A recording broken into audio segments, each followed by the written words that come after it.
I'll try and keep you awake. It's nothing like talking taxes after you've eaten lunch, so put everybody to sleep. First, I just want to make sure everybody has a printout.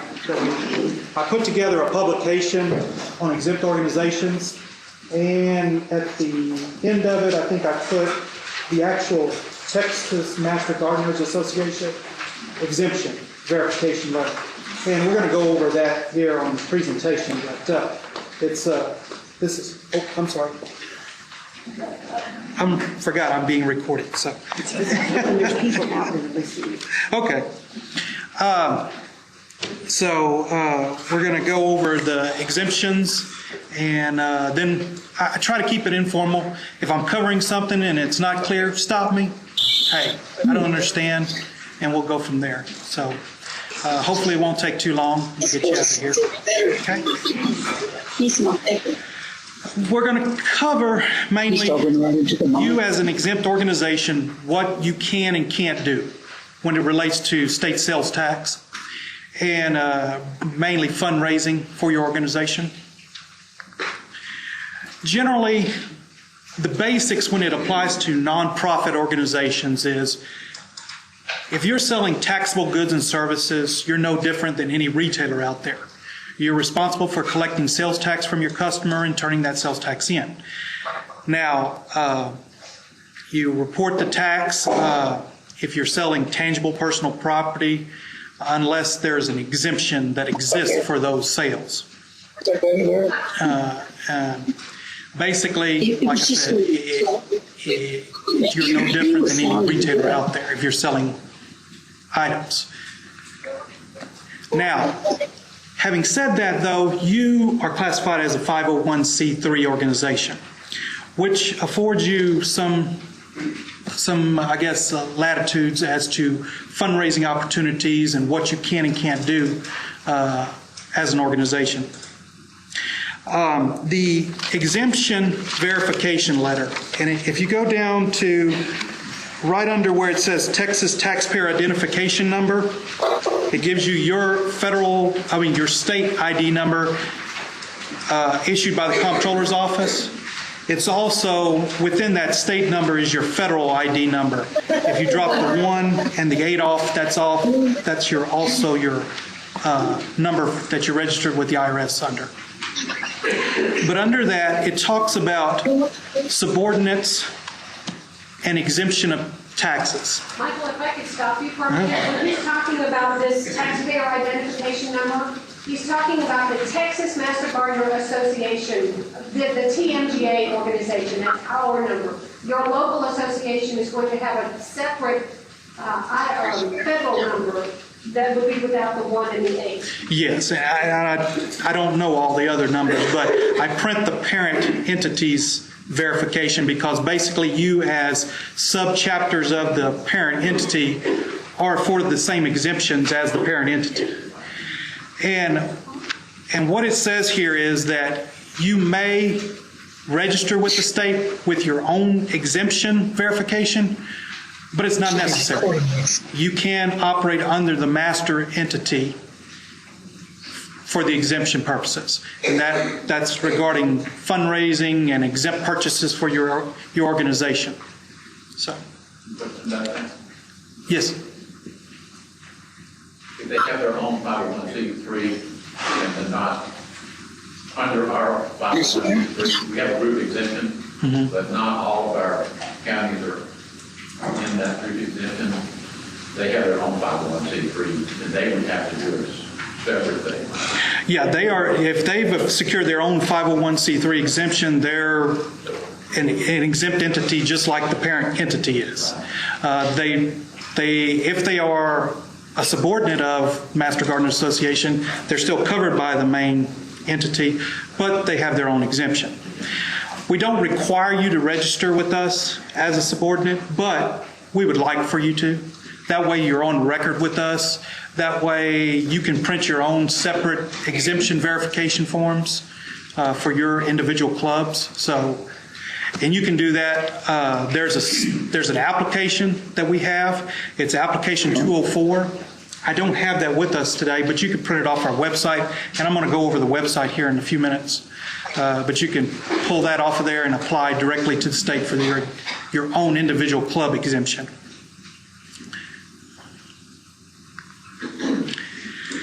Okay, when we talk about 501c3 organizations, exemptions are classified in the tax code based on the type of tax. And what I mean by that is sales tax is under tax code 151. And what that means is if you have been awarded the exemption of sales tax, then any taxes covered under section 151 of the tax code, then you could claim exemption on those. Now, that's sales tax.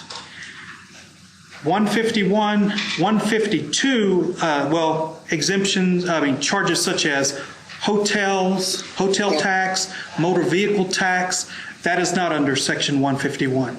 That falls under 152, and unfortunately, you, as a 501c3, has not been awarded that exemption.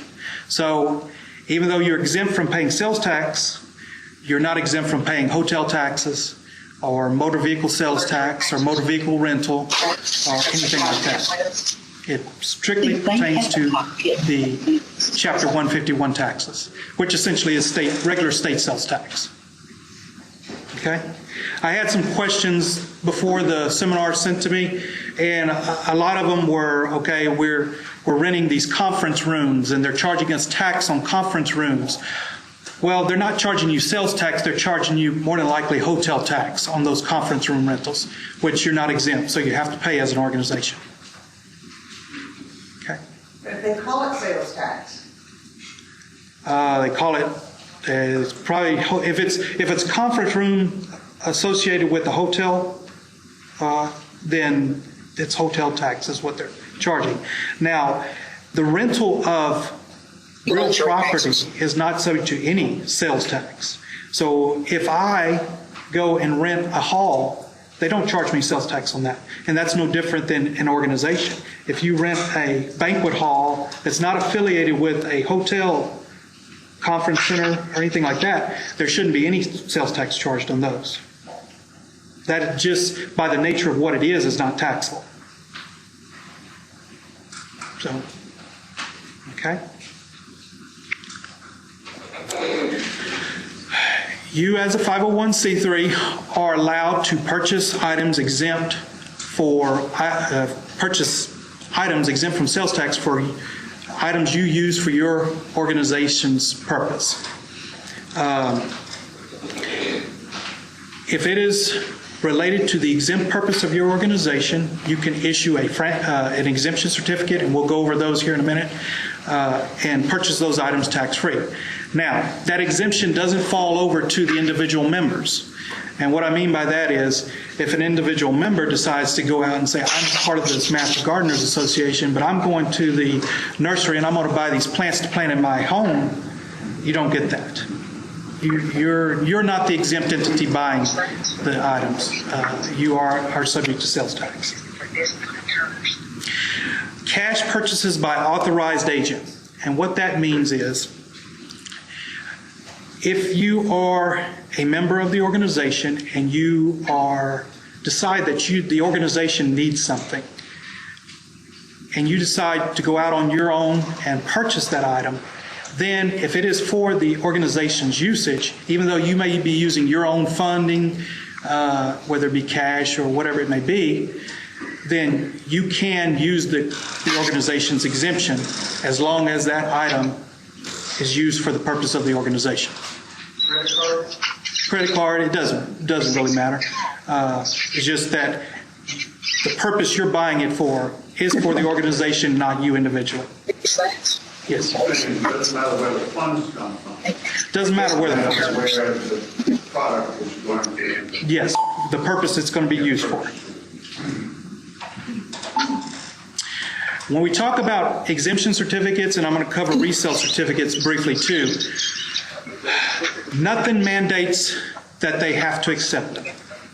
So if you go to a retailer and they decide they don't want to honor the exemption certificate, the law doesn't mandate that they have to accept it. You have two options at that point. You either find someone else that will accept it, or there's another way you can, and we'll cover this in a minute, there's a form that they can fill out called Assignment of Right to Refund, where they just basically say, yes, I charged the tax, and they're authorized to seek reimbursement from the state.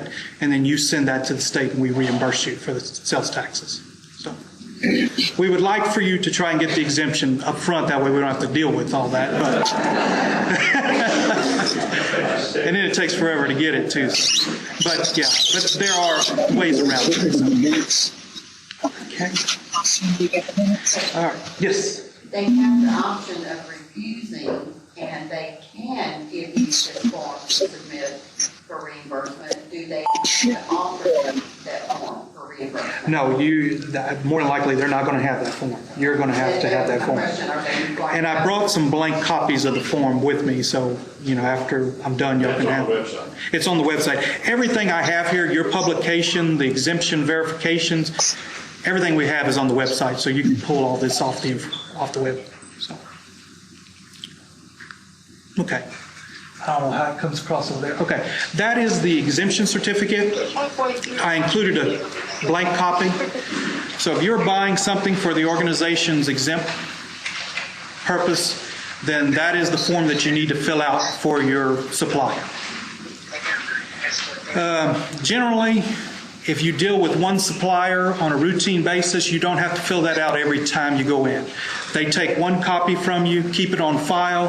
It's called a blanket exemption certificate, and then every invoice to you is tied to that exemption certificate, so you don't need to fill that out every time.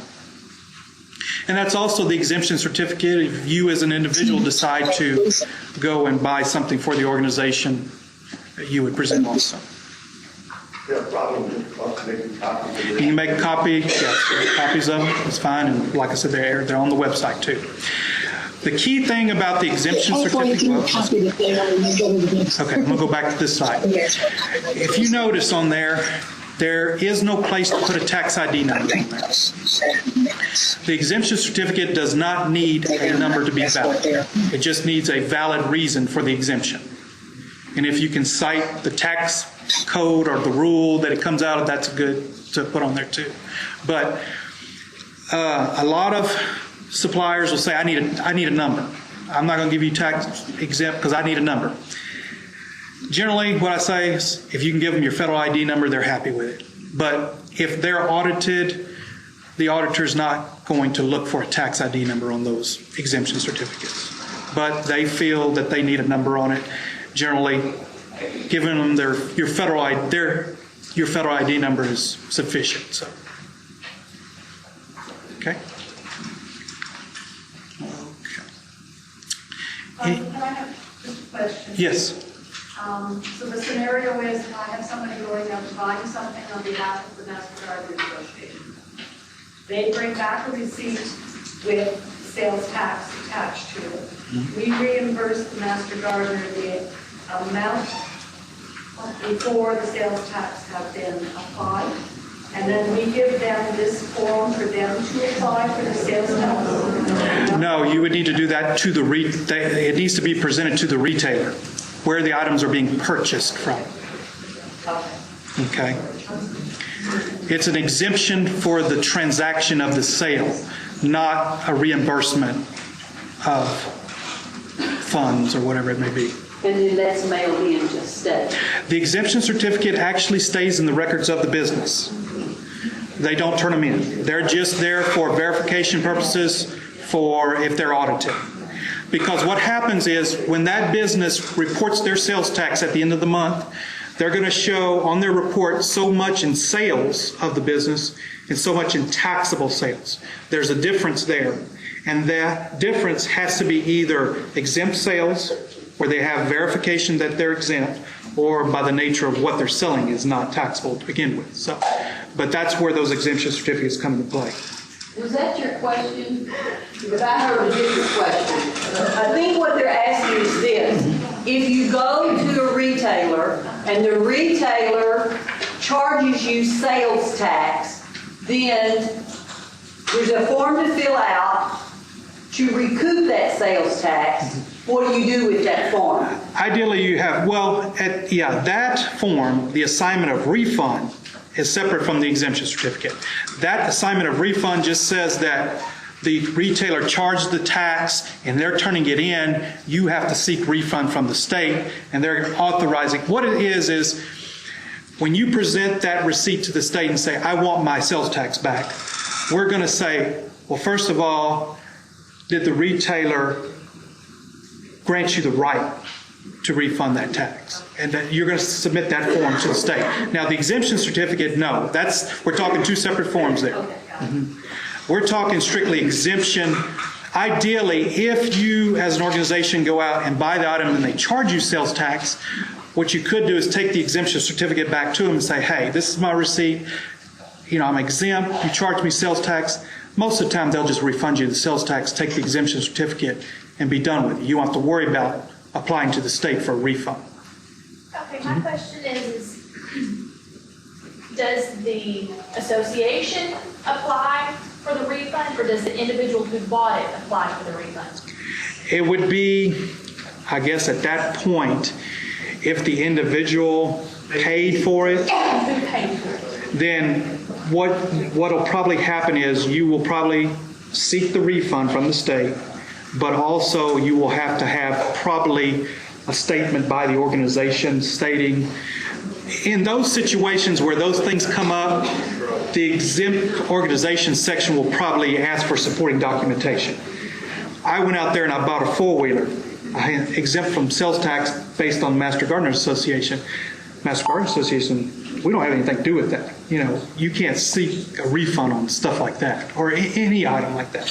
But it all starts with the assignment of refund if you're seeking refund directly from the state. And then there may be supporting information they may require.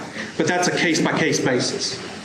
Generally, what they ask for is a copy of the receipt showing that you did pay the sales tax on it, and the assignment of refund saying that the retailer did charge you the sales tax and turn it in, and then you'll put on that assignment of refund your reasoning why you think you need the money back. So, yes? Back to the blanket exemption form, who can sign that? Can any member of the organization sign that? Any authorized agent of the organization. So any duly authorized agent of the... So like I said, and we're going to get into donations here in a minute. You're having a fundraiser and you want to donate an item to the organization. You can issue an exemption certificate when you purchase that item as long as you're donating it for the purpose of the organization. But we'll cover that in a minute. But if you're a member of the organization, you can issue the exemption certificate. This exemption certificate is just not for nonprofit organizations. It's a blanket exemption, generic exemption for religious organizations. It used to be the agricultural organization. We're not going to get into that right now. We're talking nonprofit. We're not going to go into agriculture. That's a whole different can of worms here. But this used to be the exemption certificate for the agriculture exemptions also. So we can tackle that at the end. So. Okay. These couple of slides, if you need to print your exempt verification form, this is where you can go as an organization.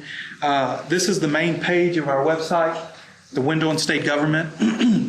I think it's on the information there, www.window.state.tx.us is the main. You can get to different areas like any other website, different locations, but generally what you go to is Texas taxes, and then the next page you can go down and there's exempt organizations.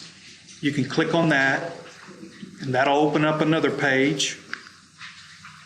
Search tax exempt entities. And you can search tax exempt entities different ways.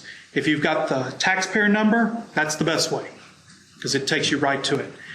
Or if you have the name, you can plug the name in, it'll do a search and it'll usually bring up, all names associated kind of with that entity's name. Or you can do it by city and county. If you want to pull up what nonprofit organizations are registered with the state in your county, you can plug in the county. It'll give you a list of all the ones that have registered with us. Churches, civic clubs, different things. So,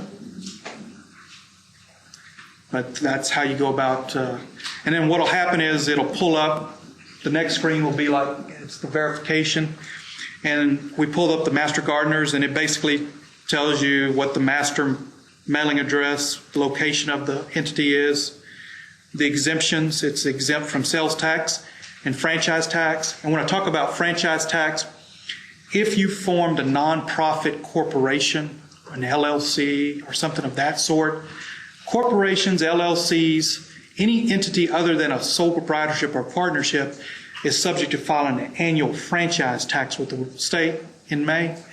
But as a nonprofit, you can be exempted from that filing also. So you're not only exempt from sales tax, as the Master Gardener Association, you're exempt from the franchise tax.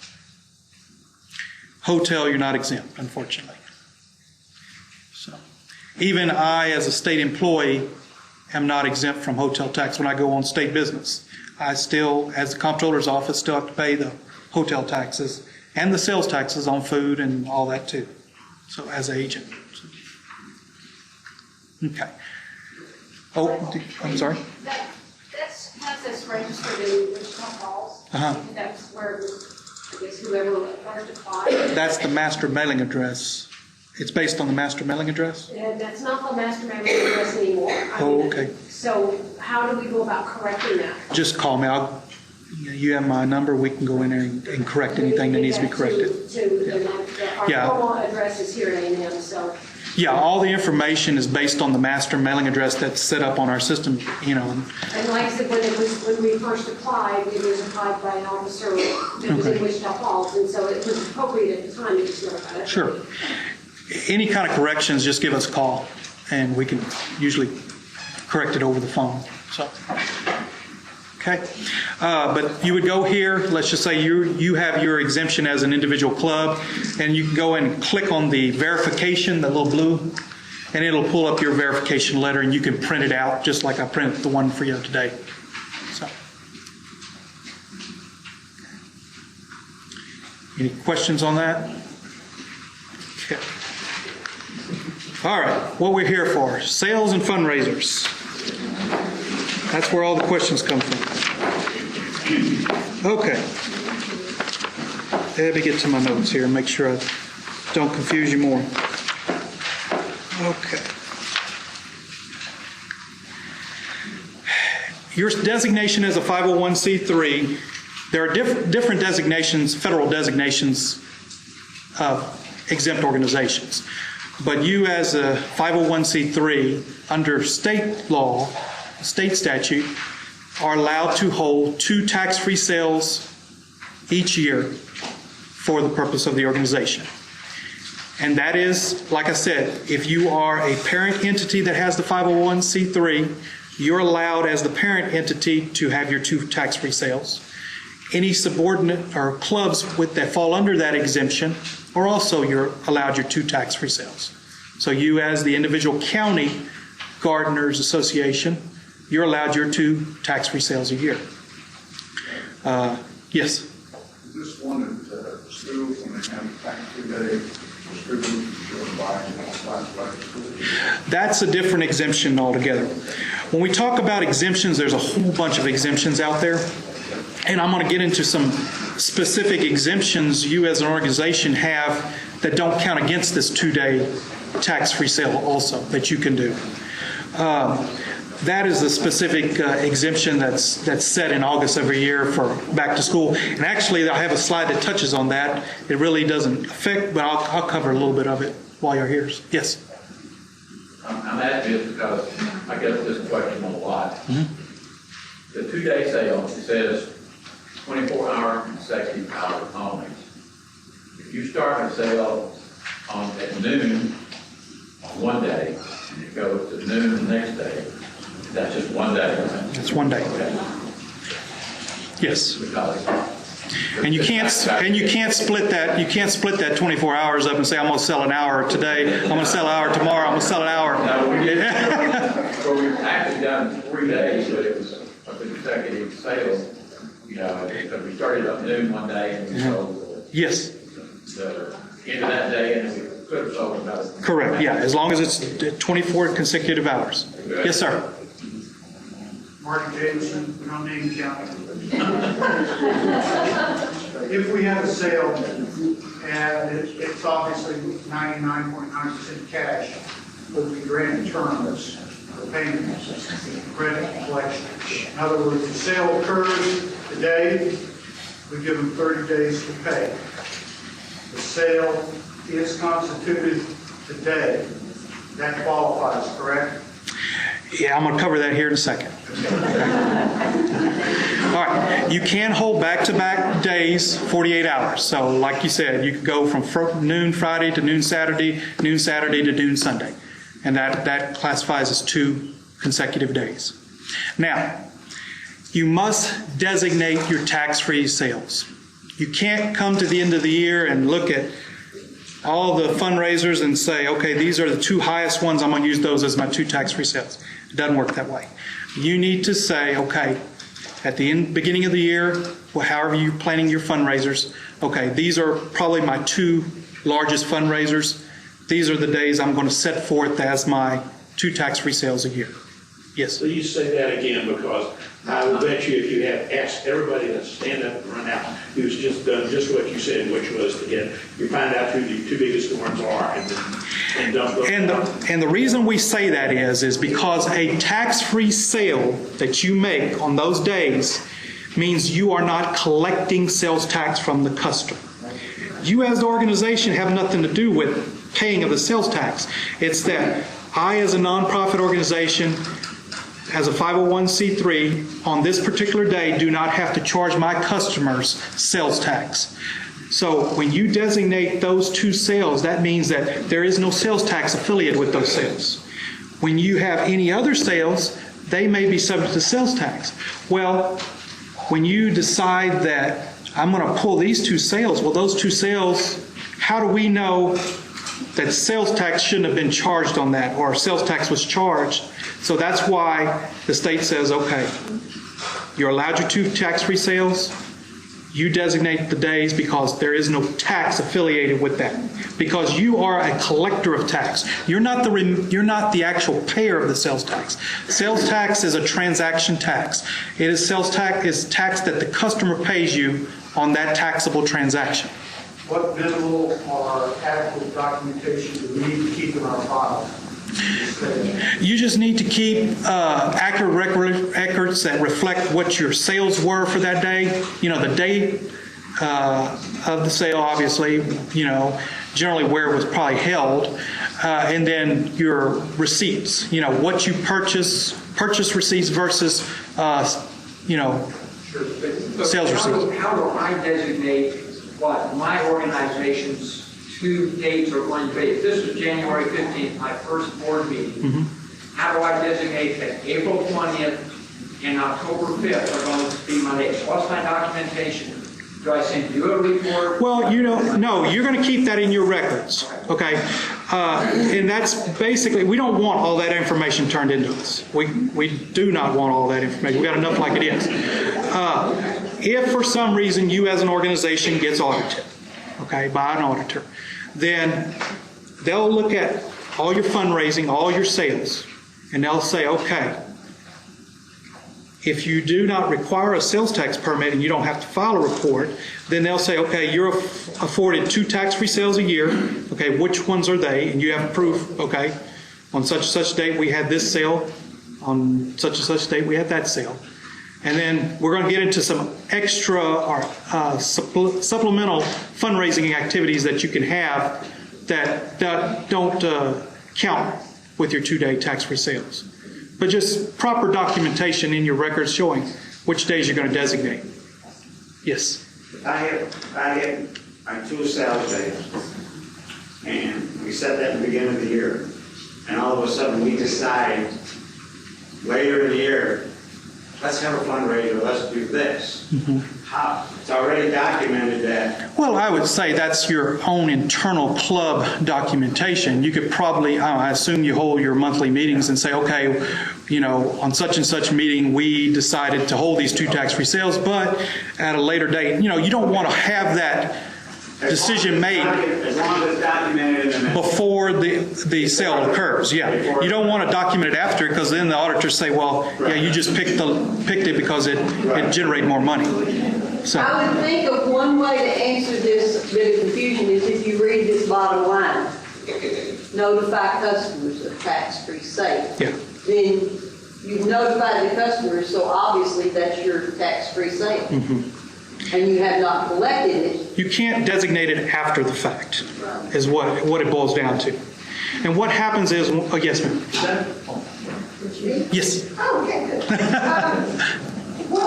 What you're saying is we're designating events, we're not designating dates. I mean, we'll say, okay, our spring plant sale and our fall plant sale, okay, those are the events. And whether it falls on March 2nd or May 15th, it doesn't matter. Correct. You don't have to. My question is this, and then also, if we have a good spring and in the middle of the summer we decide to sell, I don't know, or whatever, and if we think we're going to do well on that, or then we could use that day and then. Yeah, as long as you have it documented in your records that, okay, at the beginning of the year, I decided the spring and the fall were the best fundraisers for us. We're going to designate those two. And as long as you say, okay, we think this one's coming up, it's going to be a better one. As long as it's done and documented within your records beforehand, we don't say you have to have the same one every year to year. I mean, you can change it. You just can't do it after the fact. You can't say that. One thing that we've never done is this notify customers. Like when we're having a sale, I mean, we have not advertised having no sales. You know, when we have our spring plant sale, we're not collecting cash. But Generally, you don't. Notification of customers, what does that entail? Generally, notification of customers is either on the receipt. You can have the designation as exempt from sales tax, or you can post a sign saying all sales are exempt from sales tax. Some notification. And that's the same as if you have to collect sales tax, and we're going to get off into an area, I don't want to get off in there and it'll open up much questions, but if you're selling items that are tax included, you have to let the customer know that tax is included in the price of an item too. So, but you have to notify the customers, because customers are the ones paying you the sales tax. You're just the collector and holder of the sales tax if you're having to collect it. Yes. The only thing I would say is it really has to do with how this is written. You have four points on it here. To me, the first two are may. You say the organization may do something. But the second two are the organization must do something. Well, you say you may hold. Yeah, you may hold. You may do them back to back, but you must designate tax-free days in advance, and you must notify customers. Well, I guess, yeah, it lumps on the first bullet there that if you decide to hold the tax-free sales, then. Yeah, no, but that's not the way. Yeah, I know. That's not the way it's set up. And when I first read it and I interviewed, I made notes different. I had to go back and change it. Yeah. Because that's not, Okay. you don't make, you got to do something.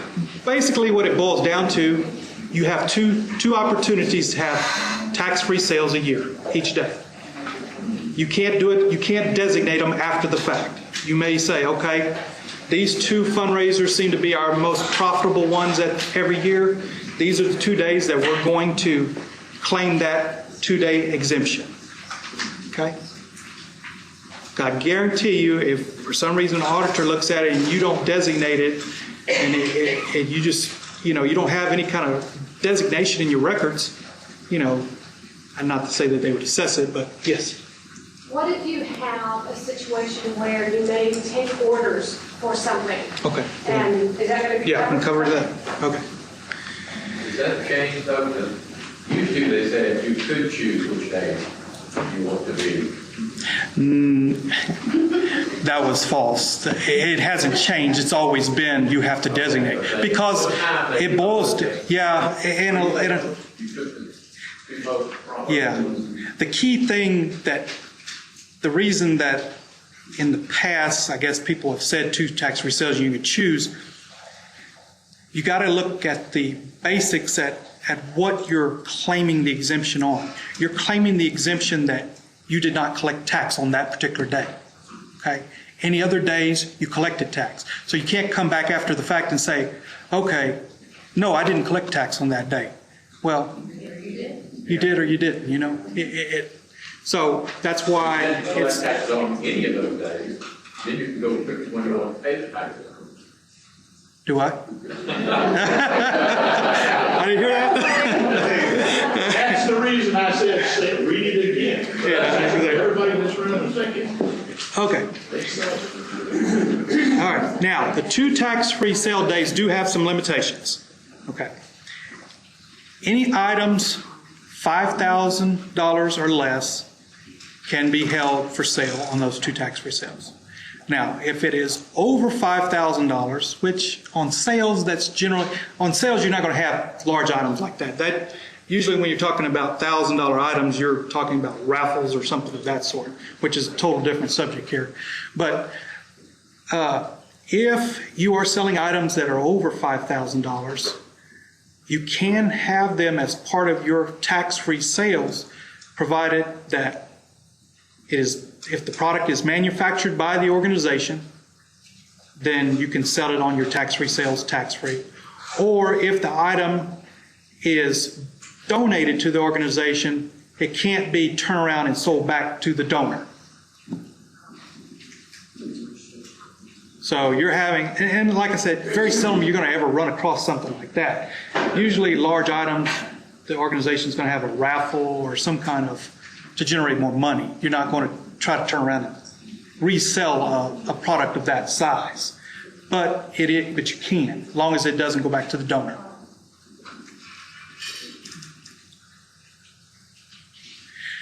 If 2 counties want to get together and have a tax-free sale the same weekend in the same location, that's fine, but the 2 organizations, that's 2 different sales for each organization. You know, so you can't say, okay, we're all going to get together and have it under one organization today and, you know, split the money or whatever it may be or something like that. So, and this is where we get back to the questions. You can't collect the tax and keep it under tax-free sale provision. And that's what I mean. If you don't designate that as a tax-free sale, the assumption is you're collecting sales tax on that sale. And you can't keep that sales tax. Sales tax, if you collect it, has to be remitted. You either remit it or you refund it back to the customers if it's collected in error. That's why we get back to you must designate what you're going to sell tax-free. So, okay. Advanced orders, pre-orders, pre-sales. Get back to it. If you have a sale where you're going to, I would say, let's just say you're going to have a tree sale. You've contracted with a particular supplier and they have a variety of trees that you're going to go out and you're going to try a fundraiser where you're going to sell these to the public. You're going to take pre-orders. You know, you're going out, knock on doors. Would you like a maple, a live oak, whatever it may be? This is what it costs. Okay, they pay you, they order it. Okay, all the trees are going to be delivered in one day. Okay, such and such day we're going to have the tree pickup. Okay, you got to pick up your trees on that day. That can qualify as your one day, even though you may take orders over a 2 or 3 month period. The care, custody, and control of the item is passed to the customer on one day. They either pick it up or you deliver it. What if somebody says they're going to pick it up, did not give me an address, and don't show up for 2 days? Well, yeah, I know that's a situation. I would say, you know, that situation doesn't happen that often, but it will. I would say you still show that it was pre-ordered and it was delivered to the point to the designation point on such and such day. You know, you can't control that, you know, or if you make delivery of it, you know, like the 4-H does the fruit sale, well, that's a bad example, but kind of in that format where they deliver. Segregate that over into an area that is sold and delivered, and it's in a warehouse, literally a warehouse, where people can pick it up later? Is that a safer way to do it? Well, Yeah, if the thing about it is it would have to be picked up on that day, or you can do the vice versa where you can say, okay, we're going to take all orders on this day for t-shirts or trees. You can do it the reverse way. You can say, okay, we're going to have a tree sale, but all orders must be taken on this day, and we'll deliver them as we get them in. And if the point of purchase is considered that. So it's just, it has to be confined to a one-day type period. Yes. But that's not going to apply then to something, let's say, an organization that sells calendars. They have them printed and they're all delivered on one day, but they sell them throughout the year. They haven't been pre-ordered necessarily, they've just been ordered, or we're going to order them in bulk of 100 or whatever. And then they sell them throughout the year. How is something like that? That's not really a pre-order, it's not a... No, that's an ongoing sale throughout the year. That's, when we talk about sales tax, I get back to the definition of a transaction tax. Where does the transaction occur? You may have ordered a huge 1,000 supply of calendars at the beginning of the year, but you don't know who you're selling them to yet. And if you are selling them over a time period, that's no longer a one-day sale. Yes. Yes. On this advanced pre-orders for trees, paid in advance, is that still? Yes. In fact, that's really what you want. You want to prove that the order was taken beforehand, and that you have documentation that yes, this is the day that the pickup has to be done. One day pickup. Money taken over a month. Okay. Surplus inventory. Let's just say they brought you more trees than what you expected, and somebody comes off the street and says, hey, I'd like one of those trees. As long as they buy it on that day and pay you, then it still qualifies as still falls in the realm of that day. Sold out items. If you've taken orders and the person, the supplier couldn't deliver all of them at one time, and you've got documentation that yes, the order was taken, this was the date of delivery, but we didn't get all of our items at that point, then yeah, if you get it in later, we're not going to. We get back to when did the transaction occur? I can go back to the combined sales. We have an annual spring sale. Then what's left over, say the master gardeners want to apply the rest. All right, we have a 24-hour window. Usually we do it on Saturday. Sunday, before the end of that particular time starts, the previous time. We have to sell the master gardeners the leftovers to qualify for non-tax on them. It would have to be within that. If you're going to cut it off at a 24-hour period, you would have to have that sale occur during that 24-hour period. Okay, so if we sell it within that 24-hour period, going back to the original question, if I'm granting terms, can they have 30 days to pay? Well, that's, if it is an exempt sale and they're taking care, custody, and control of that item on that 24-hour period,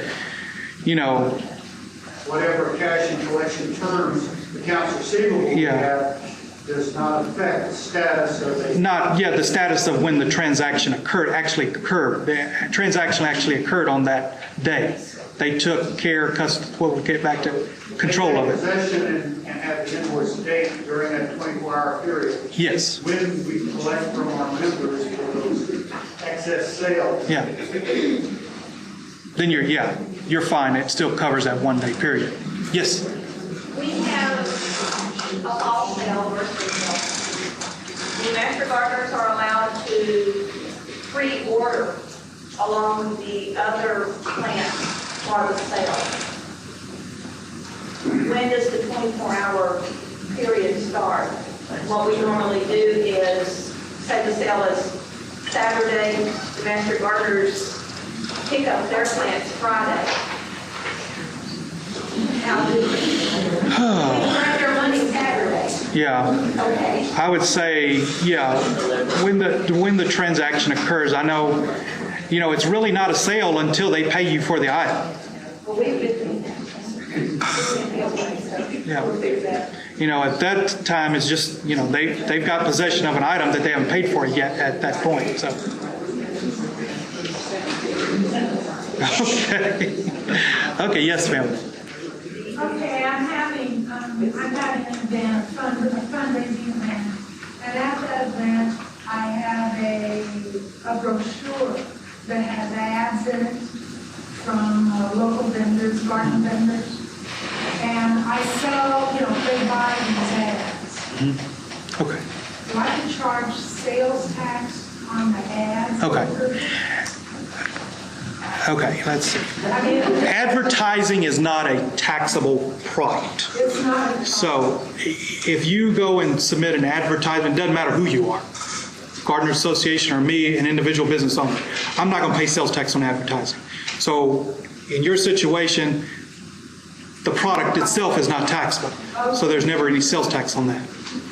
But for my calendars that I'm selling throughout the year, my like a $3 calendar, I have to collect tax on each individual calendar. So, Yeah, if you're selling it throughout the year, yes. Yes, sir. How do you handle an organization that puts on a symposium and for the public, general public, and charges admission for that symposium? Okay. If we're talking about an educational type thing, I mean, educational courses, classes are not a taxable service either, just by the nature of what they are. So if you're putting on a symposium, an informational symposium, or a class type, like I think I had a question about raised beds, you know, you're charging so much for the class, that's not subject to sales tax because that is not a taxable service designated by the tax law. So it boils down onto what am I doing? Okay, first you have to look at what am I doing as a fundraiser? Is it a educational type program or am I selling an actual tangible product to the customer? And then it depends on which direction we go with that. The book is a part of the seminar and it's part of the fee? And exactly, yeah, I'm just going to cover that here in a minute too. Okay.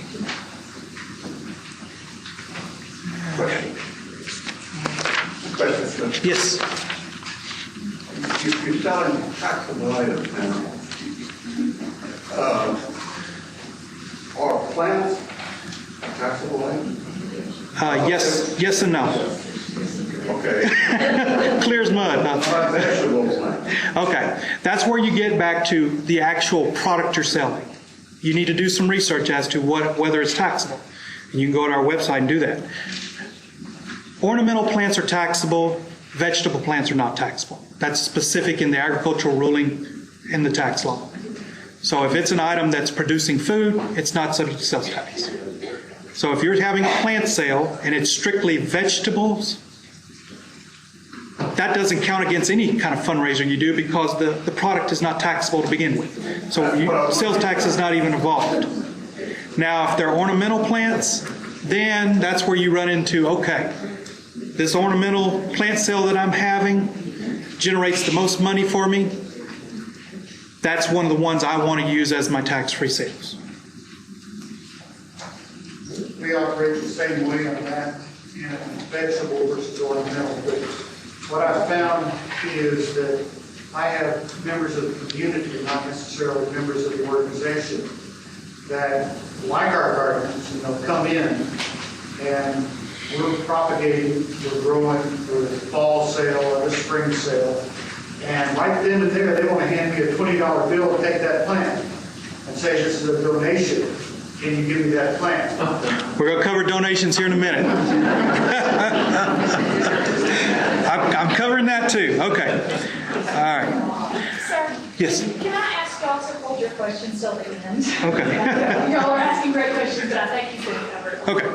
When I get to the tax-free sales, before we go on to donations, different things like that, if you are, now from a fundraising standpoint, you decide that this is the fundraiser you're going to do, the item I'm selling generally is a taxable product that I should be collecting sales tax on, but I'm going to use it as one of my tax-free sales, then when you buy it from your supplier, you have to issue either an exemption certificate as the exempt organization, so they don't charge you sales tax, or a resale certificate, and the only time you'd issue a resale certificate is if you as an organization have an active sales tax number already. If it's not an active sales tax number for the organization, then the exemption certificate is what you're going to issue. So, both situations, you're basically buying the items without paying sales tax from your supplier. So you can in turn around and sell them. Okay. Fundraisers that do not qualify. And this can be a very gray area. And what I'm going to say before I go into some examples is it's a case-by-case basis. So really, if you're going to do something out of the ordinary, it's best to probably check with our tax policy section to see how they want to approach it in regards to taxability. But generally, if it is a fundraiser where you're just getting a percentage of sales made by a for-profit company, those sales do not qualify as exempt tax-free sales. And what I mean by that is you have XYZ catalog, garden catalog, this major retailer, and you go out and they say, okay, if you go sell all these items, we'll give you a percentage of what you sell. You're no longer the retailer of that organization. The catalog company is the retailer. You're just the sales rep for that company. Those sales do not qualify for exemption from sales tax. Sales tax will still have to be turned in on the retail price, collected and turned in. Okay? The catalog owner is the one who does it. The catalog owner should be the one collecting the sales tax. Now, there could be a situation where they say, sure, we're going to be the supplier of those and you've got to do this, but we're not going to be responsible for taxes. Then you as an organization at that point will have to get a sales tax permit if you want to continue on with that fundraiser and collect and remit the sales tax. But generally, something like that, the supplier is set up to collect the sales tax on the retail and turn it in under their tax number. Okay. Amusement services, like I said, this was put together for all nonprofit organizations, but generally if you are promoting an amusement type service as a fundraiser, then you as an exempt entity can provide your supplier with an exempt certificate. I don't know if y'all would ever run into this, but let's just say y'all decide to put a concert on or something like that. Then as long as you are the one promoting the concert, producing the tickets, selling the tickets, then the exemption can, occurs. But if it's a situation where you're just getting a percentage of the door fees, that doesn't qualify. Okay, now this is something that you can choose to do other than your 2 tax-free sales a year. You, as the Master Gardeners Association, decide to put together a cookbook, a recipe book, or something of that, or a gardener's manual or something of that sort. You, just because you are a 501c3, fall under the exempt writings section of the law, which means you can put together a cookbook, sell it, without having to collect sales tax, and it doesn't count against your 2 tax-free sales a year. Well, then the calendar example would fall under that if the calendar is like when to plant stuff. I would check with tax policy on that because you're really looking at the purpose. Is it an exempt writing or does it fall under the realm of some other designation of a product? When you get into a gray area like that, it's best to contact our tax policy section and say, you can email them because I'm going to, I don't have a slide on that, but on our website you can contact the tax policy section, shoot the email, and they'll respond to you. And they'll usually cite yes, and they'll cite what section of the tax code it's under. I would say that's a gray area where it's probably not going to qualify. A cookbook, it's obvious, what the purpose of it is for. We have an awards program, and part of it is publications, and things like calendars, they're graded on their content of horticulture information. If there was a sand kicking contest, what I would do is I'd take my plaque and I'd take a copy of it and say, this was entered and competed as a educational thing. Now, when we talk about, now we're talking about the organization's production. And we're not saying, okay, the organization found this cookbook that Better Homes and Gardens is selling that looks... Content, or they can't enter it. Correct. Well, what I'm saying is for fundraising purposes to be under the exempt writings, you can't say, okay, we like this cookbook by Better Homes and Gardens and we're going to sell that as our exempt writing.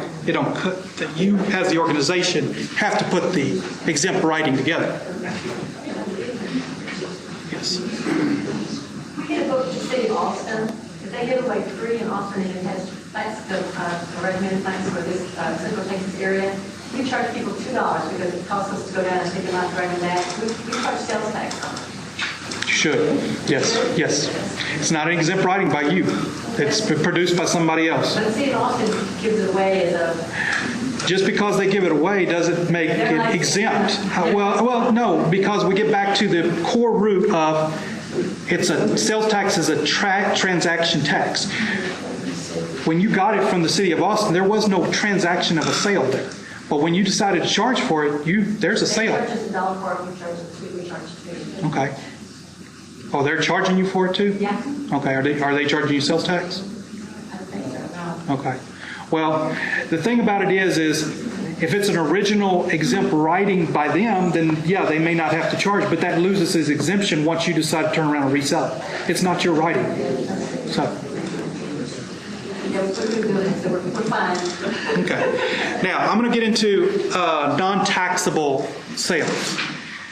If you decide to have a fundraiser and you're selling gift cards or gift certificates or coupon books, you always see these little plastic cards now, 10% off your sale at restaurant or whatever restaurant it is. That is not the sale of a product because that is basically a sale of another payment medium. It's not a product. The product actually gets sold when that person goes in there, presents that card, and then the sales tax is collected by the restaurant on whatever the selling price is. So, gift certificates, gift cards, coupon books don't fall under taxable products. Raffle tickets, generally, we don't get involved with raffles with the comptroller's office. That's handled by the Attorney General's office. They have a set of guidelines you have to follow. So we don't say sales tax is due on those. You have to work that out with the Attorney General's office. So Generally, what is the guideline for raffles? I don't know. Honestly, I don't know because we don't charge sales tax on raffle tickets. We don't require sales tax. So there's nothing in our tax laws regarding that. That is a legal issue with the Attorney General's office. Because it's considered gambling, isn't it? I think so. But there are certain guidelines because every church organization out there usually has raffles. So, but I haven't investigated to see exactly what the guidelines are. It goes under the gambling process. Mm-hmm. Non-taxable food products. Okay. Now, if the nature of your product is not taxable, by the very nature of what it is, then you can have sales of those every day of the week. It doesn't make a difference. If you're selling fruit, food items, if it's food that's not ready for immediate consumption, canned items, preserves, whatever it may be, pizza kits, something that's not actually ready to eat. Food, when it's ready for immediate consumption, becomes taxable. Up until that point, it's not. So if you go to a grocery store, your canned items are not, none of that food is taxable unless you go to the deli and buy something that's already ready to eat. And then they have to charge sales tax on it. So if the nature of the product is not taxable, you can have fundraisers of those all you want. There is no sales tax involved. It doesn't count against your 2 tax-free sales. So let's just say you decide to have that vegetable plant fundraiser. You're not going to do ornamental, you're just going to do vegetables. You can have vegetable plant fundraisers every day of the week if you wanted to. If you have cakes and cookies for sale on your tax-free day.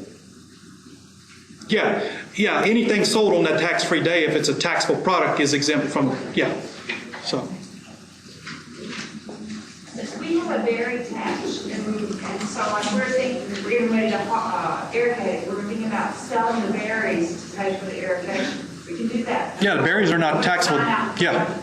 You go into a grocery store, you buy any produce there, it's not subject to sales tax. There is no sales tax on vegetables, produce, fruit.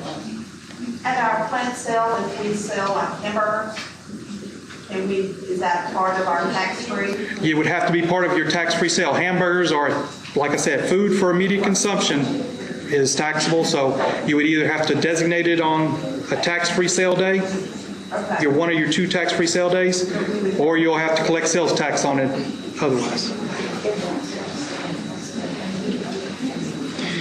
Now, if you are selling like a gift basket, Christmas time, you decide that you want to put together a gift basket of preserves, but you're also going to throw in a bunch of utensils and cutting boards, and then you get into a gray area where's the predominant value of that gift basket?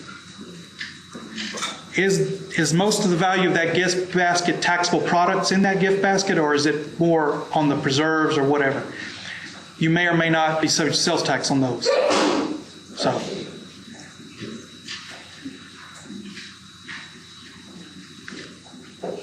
now, bake sales. This is another option for you. The lobbyists for the baking industry were pretty good about 10 years ago. Bakery products sold are not taxable unless they're sold ready for immediate consumption. And when we talk about immediate consumption, that means they must be on like a restaurant type setting. They're put on a plate with utensils ready to go. Generally, that's not the case. Most people put them in baggies, put them on a table. Bakery items are exempt from sales tax. You don't have to charge sales tax on bakery items. And that is anything baked. Now, pies, cakes, cookies, donuts, biscuits, bagels, pigs in a blanket, as long as it's baked, put and baked, and the finished product is what you're selling.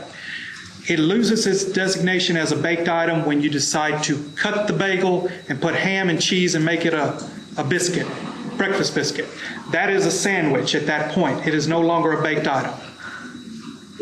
Breakfast taco is a prepared item. It doesn't come right out of the oven and is ready to be sold. It has to be prepared beyond that point. It becomes a taxable product, like a sandwich or hamburger or anything. So if you're just putting together cakes, donuts, pies, it doesn't matter if you cut them in slices or the whole pie, they're not subject to sales tax.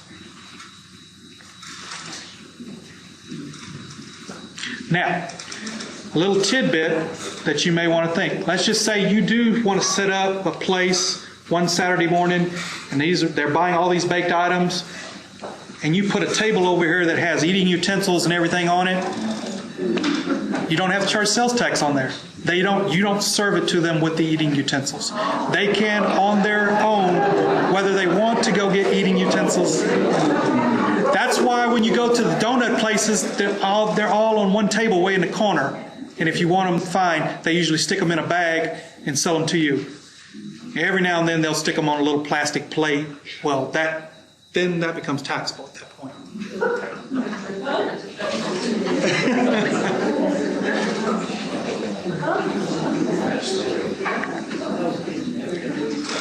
Okay, food sales. All volunteer nonprofits are allowed to have a tax-free food sale a year,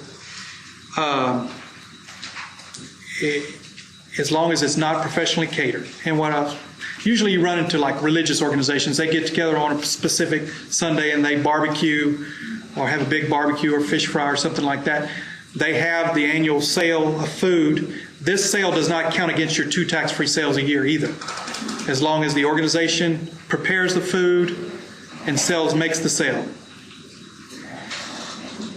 And it's not held in a restaurant, a profession, an actual retail location. It's not in competition with a retailer. And what we mean by that is you decide that you're going to set up next to this restaurant in a vacant lot, and you're going to sell food for that. If we can say that that's in competition with a direct retailer, then that sale could lose its exemption. Generally, if you have it at your place of your location, wherever it is, or a public location, then there's no problem there. Alcoholic beverages are never exempt from sales tax. The state's view is alcoholic beverages have nothing to do with the exempt purpose of your organization. Now, you could say, oh, well, I can loosen them up for donations, but may.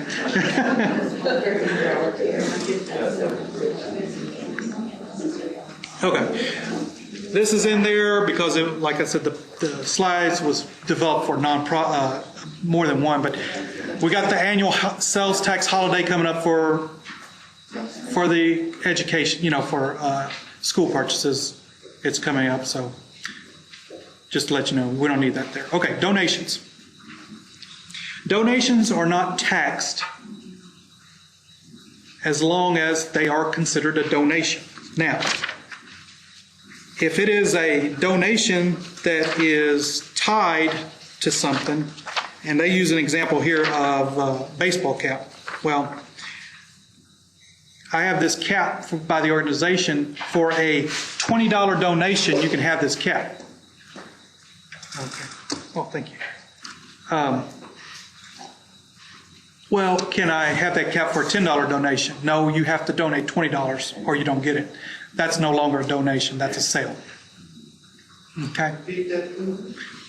If the donation for the product, if the product is taxable, first let's look at the product first. Is it taxable? Yes. Okay. If the donation amount is what they call commensurate with the value of the product, it's a sale. I charge $10 for this cap, but I'll take a $10 donation or $12 donation or whatever like that. That's no different. You can't get around bypassing it as a sale just to call the payment a donation. Now, if it is a situation where it's obvious, if you give me $100, I'll give you this baseball cap. If you give me a $500 donation, you get a t-shirt and a cap. If the value of the product is minimal compared to what they're donating, then that's not a sale of a product. It's just you don't want to get to a point where the value of the cap is $10 and you're getting a donation for $12. How do you justify that as a donation versus a sale of a product? Yes. Okay, we're asking for donations for paper, stones to landscape, stones up to $1 a dime, and we're asking for $6 donation. Okay. And I'm having it, and I put it out the bricks, and we're having it done by a local donor. It's not an organization. Yeah. It's not a Well, you're asking for that amount. What if they decide to give you a lesser amount? Will they get a brick? A donation is what exactly it is a donation. But the amount is not. You're setting a retail price for that brick. What if they decide to donate more? If they decide to donate more. The brick is going in the landscape. Okay. Well, see, they're not getting a product. An actual tangible product. So that way, that would be your justification. Now, if you're saying, I'm doing this brick for you and I'll put your name in it and you're going to get this brick, but you got to pay me $6 for it. It's a $6 donation.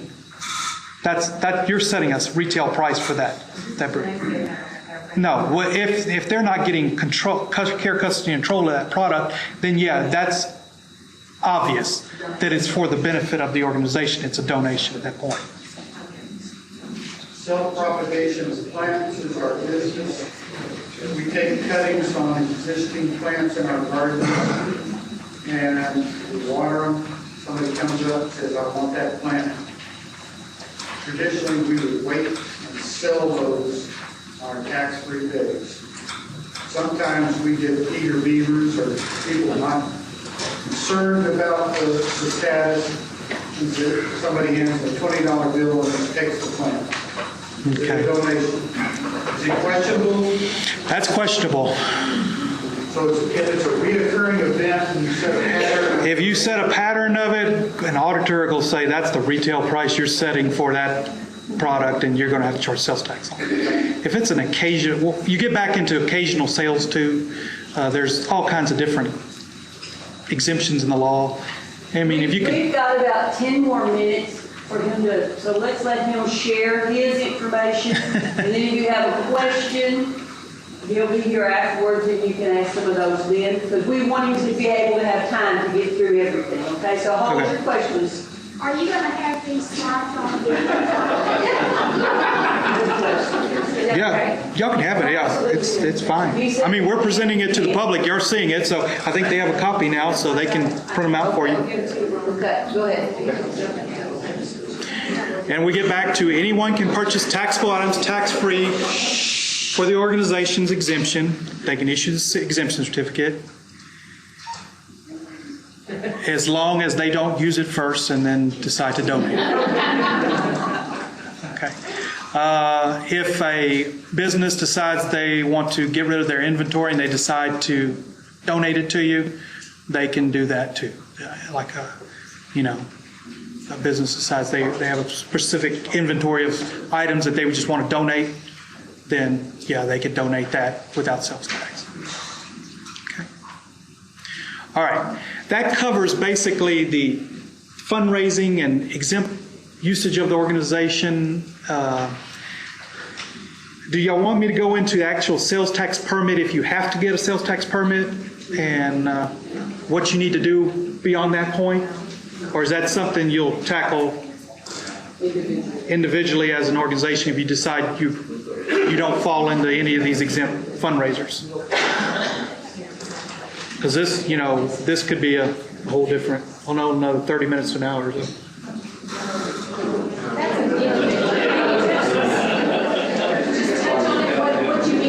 Okay, let's just say, I don't want to be bound by the exempt 2-day sales, and there's some fundraisers out there that I know I need to collect sales tax on. You need to secure a sales tax permit. This is what it looks like. You can do that. You can apply to the state for the permit by the website, or you can go into a local field office and apply, or you can mail in the application, whatever way you want to do it. This is if you know you're not going to be doing more than the 2 days. This is if you say, okay, based on what I want to do as an organization, I got my 2 tax-free sales, I know my baked goods, but I'm still going to have a fundraiser. This calendar situation, if it's deemed taxable, or you decide to sell T-shirts throughout the year for your club, I'm going to have to collect sales tax, okay? Then you need to apply to the state for a sales tax permit and collect and turn in the sales tax on those sales. When you decide to do that, if you're buying for resale, then you can issue a resale certificate because you have a tax number now to issue the resale certificate on. That means you're buying items to resell and collect sales tax on. The resale certificate looks a lot like the exemption certificate. All the same information, is just that it requires a tax number on it. These are different. You can search our website for permits, people who have permits out there. So I don't know why they put this in here, but we'll go through it. Touch very briefly on if you are selling to yourself. If you buy T-shirts from a T-shirt producer and you're selling them only to your members, then are you required to charge the member sales tax, or are they exempt? Members are no different than any other customer out there. You as members are not the exempt entity. Can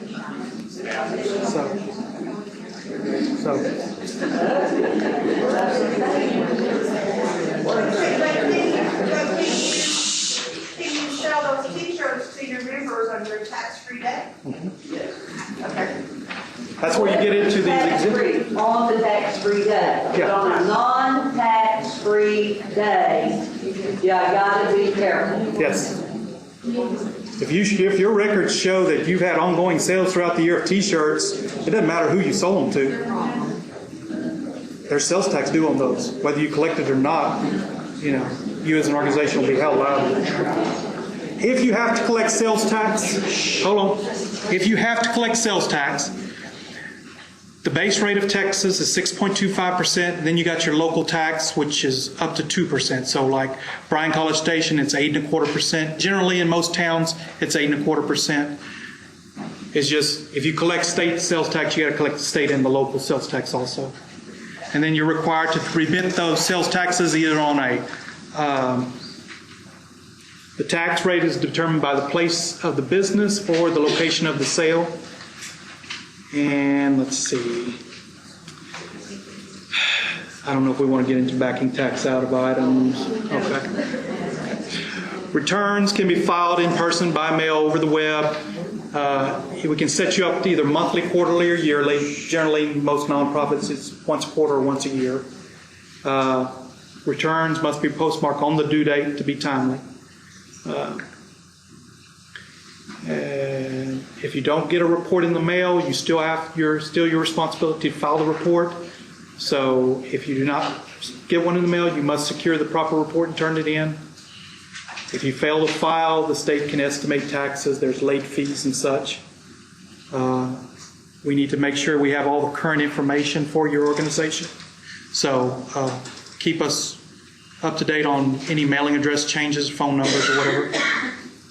This is the sales tax report. It's pretty straightforward. I'm not going to go line by line, but that's what it looks like. These are some rules. A lot of the exemptions and all that we covered and in that publication come out of these specific rules. Resale certificates, exemption certificates, food, what the state views as food products, meals and food service, amusement services. Every aspect is covered in the tax law, and this just gives you the rules. So, okay. You can call us. This is the main number, the address, the website, and then the email address. So, okay. Now. One last. Okay. The record retention, how long? Okay. Records retention is no different than you as a nonprofit organization, as any business out there. The statute of limitation is 4 years. So if you must maintain records for 4 years for our purposes. Generally, if you get audited by an auditor, which very seldom nonprofits do, but they do, they're going to go back 4 years is what they'll go back. Unless they can prove that the organization intentionally tried to defraud the state of taxes, then they can go back as far as they need to go. Yes? I can't remember when you're able, what is the amount that you can file yearly? What's the amount you have to do for? Okay. There's different amounts. Yes.